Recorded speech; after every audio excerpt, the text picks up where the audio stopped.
एक गांव में पेटूलाल नाम का एक व्यक्ति अपनी पत्नी शीला के साथ रहता था। पेटूलाल को बचपन से ही ज्यादा खाना खाने की आदत थी, इसलिए उसके पिताजी ने उसका नाम पेटूलाल रख दिया। भाग्यवान। अरे ओ भाग्यवान, अरे जल्दी उठो, मुझे तुमसे कुछ काम है। अरे क्या हुआ जी? आप मुझे इतनी रात को क्यों जगा रहे हो? अभी तो मेरी ठीक से नींद भी नहीं लगी थी कि आपने मुझे जगा दिया। अरे भाग्यवान, मुझे बहुत जोरों की भूख लगी है। क्या रसोई में कुछ खाने को है?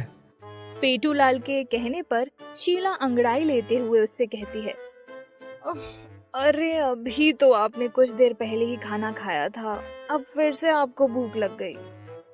अरे भाग्यवान, तुमने केवल 20 पूरी और थोड़ी सी खीर खाने को दी थी, वो सब तो मेरे दाढ़ में ही चिपक गई। अरे आपका पेट है कि कोट? बस दिन भर खाते ही रहते हो। रसोई में कुछ पूरियां और खीर रखी हुई हैं, जाइए जाकर खा लीजिए और अब मुझे चैन से सोने दीजिए। इतना कहकर शीला फिर से सो जाती है और पेटूलाल खीर पूरी खाने के लिए रसोई में चला जाता है। अरे वाह, खीर पूरी अभी भी बची हुई है, जल्दी से इन सभी को खा लेता हूँ, वरना मेरा पेट खाली रह जाएगा। इतना कहकर पेटूलाल खीर पूरी खाने लगता है और वो देखते ही देखते सारी खीर पूरियां चट कर जाता है। अरे ये क्या, सारी पूरियां खत्म हो गई, लेकिन मेरा पेट तो अभी भी नहीं भरा है। लगता है मुझे भगवान को फिर से जगाना होगा, अब वो इस समस्या का समाधान निकाल सकती है। इतना कहकर पेटूलाल शीला को फिर से जगाने के लिए चला जाता है। भाग्यवान, अरे ओ भाग्यवान, अरे जल्दी उठो, मेरे पेट में बहुत तेज चूहे कूद रहे हैं। अरे अब क्या हुआ? आप मुझे चैन से सोने देंगे कि नहीं? भाग्यवान, मैंने रसोई में रखी हुई सारी पूरियां खा ली, लेकिन लगता है मेरे पेट में अभी भी बहुत जगह बाकी है। मुझे बहुत तेज भूख लगी है। क्या? इतना खाने के बाद भी आपको भूख लग रही है? एक काम कीजिए, अब आप मुझे खा लीजिए, हो सकता है मुझे खाने के बाद आपकी भूख शांत हो जाए। अरे भाग्यवान, तुम भी कैसी बातें करती हो, तुम कोई खाने की चीज थोड़ी हो। तो फिर मैं क्या करूं?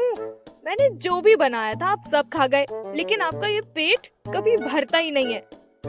मैं तो तंग आ गई हूँ आपसे।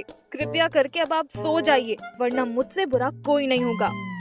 शीला के ये कहने पर पेटूलाल चुपचाप बिना कुछ बोले ही सो जाता है। ए जी, घर में राशन खत्म हो गया है, आप बाजार से राशन ले आइए। भाग्यवान, राशन तो मैं अभी ले आऊं, लेकिन एक शर्त है मेरी। कैसी शर्त? मैं कुछ समझी नहीं, साफ साफ कहिए, क्या बात है? भाग्यवान, मेरी शर्त ये है कि मेरे राशन लाने के बाद तुम्हें मेरे लिए गाजर का हलवा बनाना होगा। ठीक है महाराज, मुझे आपकी ये शर्त मंजूर है। अब जाइए और जाकर बाजार से राशन लेकर आइए। और फिर पेटूलाल एक थैला लेकर राशन लेने के लिए बाजार चला जाता है। अरे ओ पेटूलाल, ये थैला लेकर इतने ठुमक ठुमक कर कहाँ जा रहे हो? अरे कहीं नहीं भैया, बस बीवी ने बाजार से राशन लाने के लिए कहा है, तो वही लेने जा रहा हूँ। अरे पेटूलाल, जरा ध्यान से जाना, कहीं गिर मत जाना, वरना तुम्हें उठाने के लिए तो जेसीबी को बुलाना पड़ जाएगा।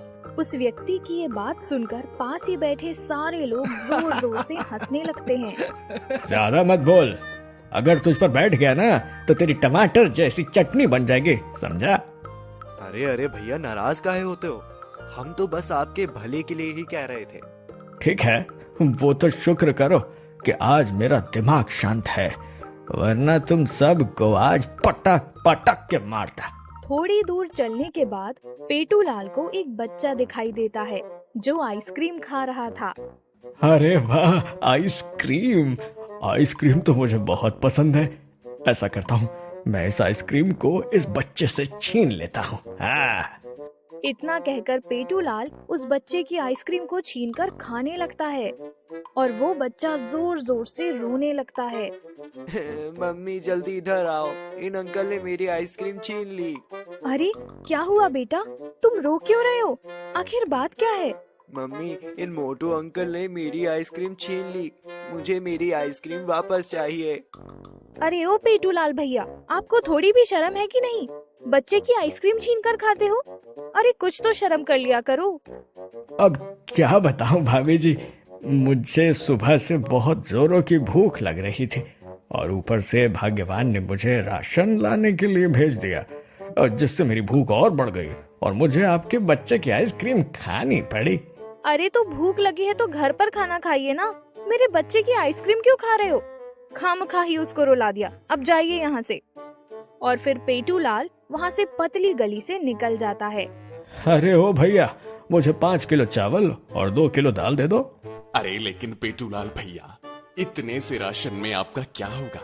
आपको तो 20 किलो चावल और 10 किलो दाल ले जानी चाहिए। अरे नहीं नहीं भैया, मेरे पास अभी ज्यादा पैसे नहीं हैं जिससे कि मैं और ज्यादा राशन खरीद सकूं। बस आप मुझे 5 किलो चावल और 2 किलो दाल दे दीजिए। ठीक है भैया, जैसी आपकी मर्जी। मैं अभी आपको 5 किलो चावल और 2 किलो दाल दे देता हूँ। और फिर वो दुकानदार पेटूलाल को राशन दे देता है और पेटूलाल उस दुकानदार को पैसे देकर राशन लेकर अपने घर आ जाता है। अरे आप राशन लेकर आ गए? आप जल्दी से हाथ मुंह धो लीजिए, मैंने आपके लिए गाजर का हलवा बनाया है। अरे वाह भाग्यवान, तुमने तो मेरे मुंह की बात छीन ली। मैं अभी हाथ मुंह धोकर आता हूँ। और फिर पेटूलाल हाथ मुंह धोकर गाजर का हलवा खाने लगता है। अरे वाह भाग्यवान, क्या हलवा बनाया है तुमने। इसे खाकर तो मजा ही आ गया। अगर कोई मुझे 50 प्लेट हलवा खाने को भी दे तो वो भी मैं सब चट कर जाऊं। देखते ही देखते पेटूलाल शीला का बनाया हुआ सारा हलवा चट कर जाता है और फिर वो शीला से कहता है, अरे भाग्यवान, थोड़ा सा हलवा और बचा है क्या? मुझे बहुत जोरों की भूख लगी है। पेटूलाल के ये कहने पर शीला परेशान होकर उससे कहती है, हे भगवान, क्या करूं मैं इस मोटे आदमी का? मैंने इतना सारा हलवा बनाया था, ये सब चट कर गए। अरे अरे भाग्यवान, तुम रो क्यों रही हो? मेरा पेट ही इतना बड़ा है, इसमें भला मैं क्या कर सकता हूँ? अरे थोड़ा सा हलवा मेरे लिए भी बचा देते कुंभकर्ण के भाई। आपको पता है, मैंने तो इस हलवे को चखा तक नहीं और आप सब खा गए। मैं कहती हूँ यहाँ से निकल जाइए, वरना मुझसे बुरा कोई नहीं होगा। और फिर शीला पेटूलाल को घर से निकाल देती है और पेटूलाल चुपचाप वहाँ से चला जाता है। हे भगवान, मुझे तो बहुत तेज भूख लग रही है और भाग्यवान ने भी मुझे घर से निकाल दिया। अब मैं क्या करूँ?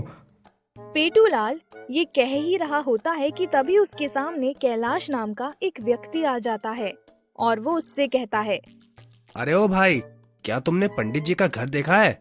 मुझे उनके घर जाना है। हाँ भाई, मैंने पंडित जी का घर देखा है, लेकिन तुम्हें उनसे आखिर क्या काम है? अरे भाई, वो क्या है ना, कल मेरी बेटी की शादी है, बस इसीलिए मैं पंडित जी को निमंत्रण देने जा रहा हूँ, लेकिन मुझे उनका घर नहीं पता। अरे वाह, कल इसकी बेटी की शादी है और शादी में तो बहुत सारा खाना खाने को मिलेगा। मतलब कल के खाने की लाइन हो गई। अरे क्या हुआ भाई, क्या सोच में पड़ गए? क्या तुम्हें पंडित जी का घर पता है? भाई, पंडित जी का घर तो मैं तुम्हें बता दूं, लेकिन पहले वादा करो कि तुम अपनी बेटी की शादी में मुझे दावत पर बुलाओगे। अरे हाँ भाई, क्यों नहीं, मैं तुम्हें अपना पता दे देता हूँ। कल तुम मेरी बेटी की शादी में आ जाना और दावत में जितना मर्जी उतना खाना खा लेना। बस मुझे पंडित जी के घर का पता बता दो। भाई, यहाँ से थोड़ी दूर चलने के बाद तुम्हें एक कुआं दिखाई देगा। उस कुएं के सामने ही पंडित जी का घर है। भाई तुम्हारा बहुत बहुत शुक्रिया। तो ठीक है, अब मैं यहाँ से चलता हूँ, मुझे और भी बहुत से काम है। इतना कहकर वो व्यक्ति वहाँ से चला जाता है और पेटूलाल दावत की खबर सुनकर बहुत ही ज्यादा खुश हो जाता है। अरे वाह, कल तो मैं दावत में जमकर खाना खाऊंगा। कल दावत में स्वादिष्ट स्वादिष्ट पकवान बनेंगे। कल तो मजा ही आ जाए। अगले दिन पेटूलाल दावत खाने के लिए कैलाश की बेटी की शादी में पहुंच जाता है। अरे भैया, आप आ गए मेरी बेटी की शादी में, आपका बहुत बहुत स्वागत है। भाई वो सब तो ठीक है, लेकिन खाना कहाँ है? खाना तो कहीं नजर नहीं आ रहा है। वो क्या है ना, मुझे बहुत तेजी से भूख लगी है। भैया जी, दावत बस थोड़ी देर में शुरू होने वाली है, आप बस थोड़ी देर इंतजार कीजिए। ठीक है भाई, इतना इंतजार किया है तो थोड़ी देर और सही इंतजार कर लेता हूँ। लगभग आधे घंटे बाद दावत शुरू हो जाती है और गांव के सभी लोग खाना खाने के लिए बैठ जाते हैं। अरे भाई, देख नहीं रहे हो मेरा पेट कितना बड़ा है? 2 पूरी से काम नहीं चलेगा, तुम मेरी थाली में 10-20 पूरी रख दो। ठीक है भैया जी, जैसी आपकी मर्जी, आप जितनी मर्जी उतनी पूरी खा सकते हैं। और फिर सभी लोग खाना खाने लगते हैं। पेटू लाल भी सभी लोगों के साथ खाना खाने लगता है। अरे ओ मेरे भाई, मेरी थाली का खाना खत्म हो गया है, जल्दी से मेरे लिए और खाना लेकर आओ। और तभी वो व्यक्ति पेटू लाल की थाली में और खाना परोस देता है। अरे वाह वाह, कितना स्वादिष्ट खाना है। ऐसा खाना तो मैंने जिंदगी में पहले कभी नहीं खाया। पेटू लाल को ऐसा खाता देख पास ही बैठे सभी लोग आपस में तरह तरह की बातें करने लगे। हाँ भाई, लगता है ये व्यक्ति कई जन्मों का भूखा है। इसका पेट नहीं, इसका तो मटका है, मटका। अरे कैलाश भाई, मेरे लिए खाना और लेकर आओ, मुझे जोरों की भूख लगी है।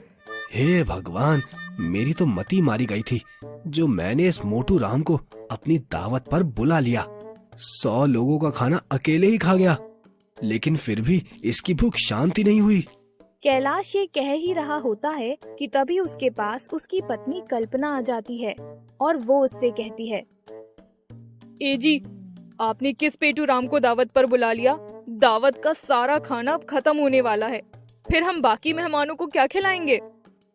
भाग्यवान, मुझे माफ कर दो, मुझे नहीं पता था कि ये पेटू लाल इतना खाना खाता है। हे भगवान, मेरी रक्षा करो। इधर पेटू लाल बिंदास बैठकर दावत में खाना खा रहा था और उधर उसकी पत्नी शीला उसे इधर उधर ढूंढ रही थी। हे भगवान, पता नहीं ये कहाँ चले गए हैं। मेरी ही गलती है, मुझे उनको घर से नहीं निकालना चाहिए था। शीला ये कह ही रही होती है कि तभी उसके सामने एक व्यक्ति आ जाता है और वो शीला से कहता है, अरे क्या हुआ शीला भाभी, आप बड़ी ही परेशान लग रही हैं। आखिर बात क्या है? अरे भैया जी, मैं आपके भैया को ढूंढ रही हूँ, क्या आपने उन्हें कहीं देखा है? अरे हाँ भाभी जी, पेटूलाल भैया तो कैलाश भाई की बेटी की शादी में दावत पर गए हैं। हे भगवान, क्या करूं मैं इस मोटे आदमी का? अरे भैया, क्या आप मुझे कैलाश भैया के घर ले जा सकते हैं? अरे हाँ हाँ भाभी जी, क्यों नहीं, मैं अभी आपको कैलाश भैया के घर ले चलता हूँ। और फिर वो व्यक्ति शीला को कैलाश के घर ले जाता है। अरे भाग्यवान, तुम यहाँ आओ आओ, तुम भी मेरे साथ खाना खाओ, यहाँ का खाना बड़ा ही स्वादिष्ट है। खाना तो मैं अब आपको घर पर खिलाऊंगी, आप घर तो चलिए मेरे साथ। शीला ये कह ही रही होती है कि तभी वहाँ पर कैलाश आ जाता है और उससे कहता है, अच्छा हुआ भाभी जी कि आप यहाँ पर आ गईं।